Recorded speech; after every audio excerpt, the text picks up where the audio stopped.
Let's stick with COVID-19. That is the big story, and not only in Canada, but around the world. I want to take a closer look right now at where Italy is. The country remains under complete lockdown. Imagine living there. It is the worst hit country outside of China. For more on how Italy is handling this pandemic, our Chase team has reached a great guest, former Italian Prime Minister Matteo Renzi. He is in Florence. He is also a senator, by the way, in the Italian Parliament, and we've got him on the air live right here on CBC News Network.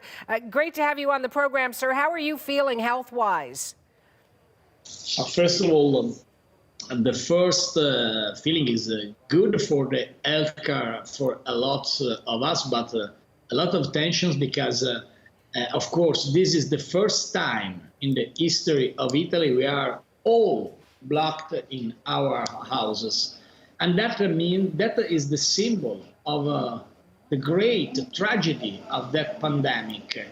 My message in the last week around the world and also to you now is please don't underestimate this great problem, this terrible problem, because this is a virus and we cannot block the virus at the border, at the frontier.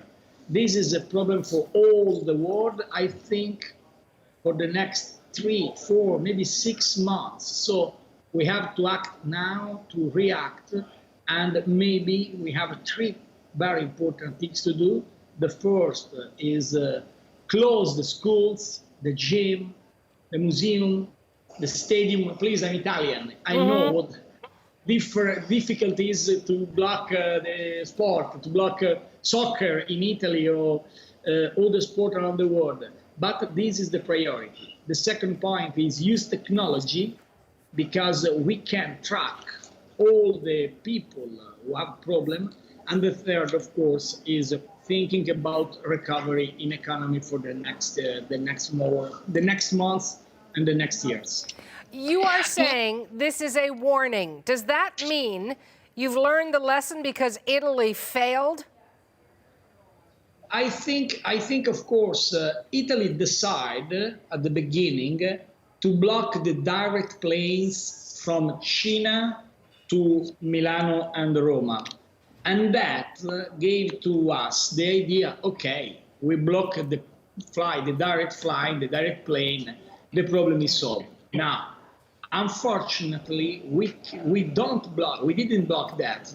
And now we became the worst in terms of number of infected after China. I think Italy was the first, but now there are a lot of problems everywhere in Europe. For example, if you think the first days, the cross of number of people infected in Spain, unfortunately, is the same, maybe is worse than Italy. So Spain, France, UK, Germany, this virus arrives everywhere. Of course, my message is please consider what happened in our cities. For example, in the first days, we think, okay, this is time to react. There is a virus and we organize great events in public. But this is a correct answer in case of terrorist attack. Not in case of virus. We organize public events in the cities, particularly in Milano, but not only in Milano, and that event, unfortunately, created the perfect climate for virus to spread. So my message is be prudent, because you have 10 days, 12 days, 8 days of anticipated. You are a little better than us in this situation. If we don't understand now, it's time to act, you risk to become worse than us in the next 2 weeks. Senator Renzi, we know that Italy has plans in place for natural disasters. We know there are plans in place, as you mentioned, for terrorist acts. Why do you think, in your country, there was no plan for a pandemic? No, I think really Italy is a very special country for the fight against, for example, terrorism or other accidents, because we as Italians, we haven't in the past terrorist attack as in France or in Germany or in Spain. About pandemic, we have a very good system of healthcare because the expectation of life in Italy is the #2 around the world after Japan. So we have a very good quality of life. But maybe we cannot able, not only as Italians, but as Europeans, to imagine that coronavirus should become a pandemic. Just to make an example, when I was Prime Minister in 2014, I remembered a lot of discussion with the President Obama about the risk of pandemic about Ebola.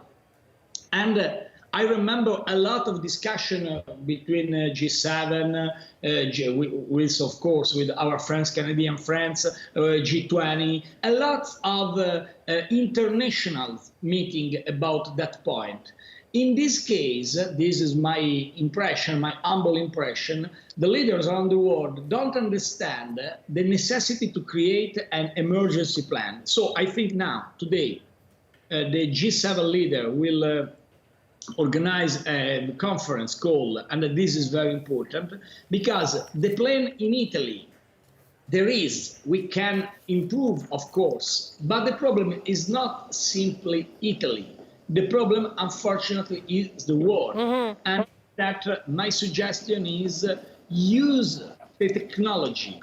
Because example of South Korea's, for example, South Korea's reaction is very good. They use the mobile to check every infected people and use big data and artificial intelligence to create a strategy of contest. So coronavirus is very dangerous, but we can fight against coronavirus. The message is respect the law and try to block the spread. I appreciate the message. Italy, you mentioned, has one of the highest longevities globally. Right now, with coronavirus, Italy has the highest mortality rate of any country, not something to be proud of. You were a prime minister yourself. What is your message to your current prime minister, Giuseppe Conte?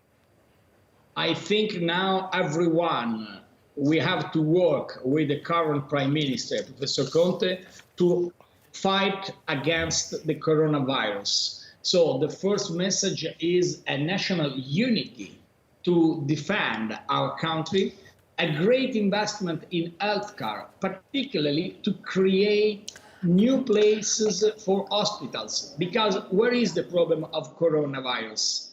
The problem of coronavirus is that if they arrived all together in the hospitals, because the spread is so speed, the problem is the lack of places for the people in hospital. So the second message I gave, and I will continue to give, is exactly that. Invest a lot of money to create emergencies rooms to block the spread or to guarantee to the people, particularly to old people, because and this is the third message, is, Roma, the capital of Italy, was created, according to tradition, with a great story.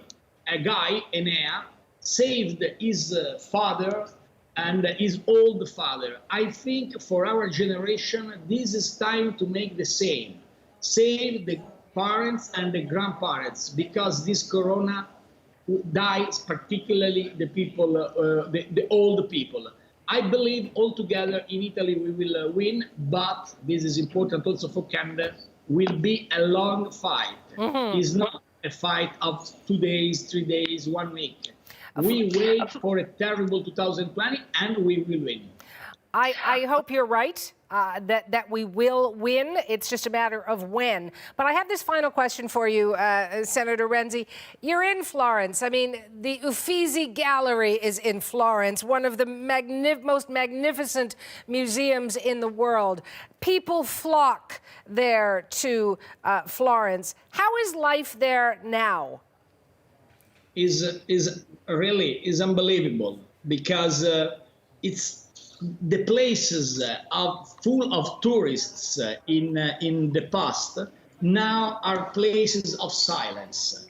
Nobody out of Uffizi's gallery. This is Palazzo Vecchio, the place of the mayor of Florence. No people, silence, of course, no tourists. So it's very sad.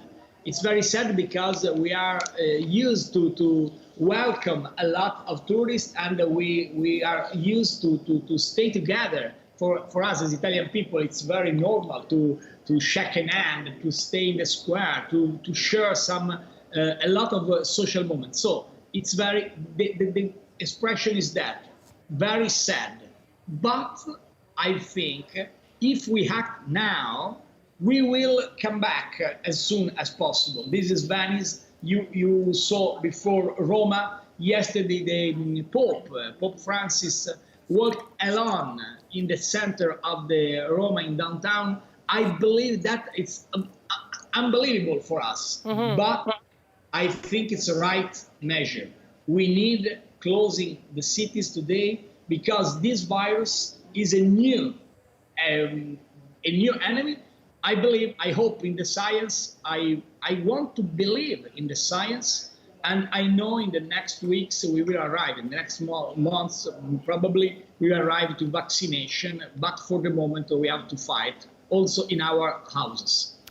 We will certainly be watching for any developments on vaccinations. I want to thank you for your time, sir, and I wish you health. Thank you so much. Thank you so much, and good luck. Best wishes. Matteo Renzi is a former Italian prime minister. He is a current senator, and we reached him in beautiful Florence, Italy.